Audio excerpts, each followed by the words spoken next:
आज आपण आपल्या लॅब मध्ये एनर्जी आणि एन्व्हायरमेंट या विषयाचं प्रॅक्टिकल घेणार, बरोबर? तर ते प्रॅक्टिकल घेत असताना आपण आपला प्रॅक्टिकल कोणता आहे? 1 स्विच आणि 2 बल्ब. त्या ठिकाणी त्याचं कनेक्शन करून एका बटनवर आपण 2 लाईट लावणार आहे. म्हणजे आपण सिरीज कनेक्शन कसं करतो त्या पद्धतीने, बरोबर आहे? तर आपल्याला या ठिकाणी काय करायचं आहे? आपण या ठिकाणी काय काय साहित्य घेतलं याला काय म्हणायचं? वायर. Very good. या ठिकाणी काय ठेवलेलं आहे? वायर.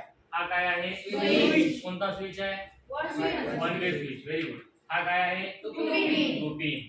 हे काय आहे? होल्डर. हे दोन आपण या ठिकाणी होल्डर घेतले. हा टेस्टर. Very good. टेस्टर.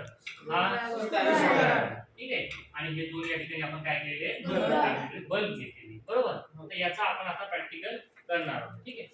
तर आता बघा, या ठिकाणी आपण या वायर कटरच्या सहाय्याने आपण हा वायर काय करू आता?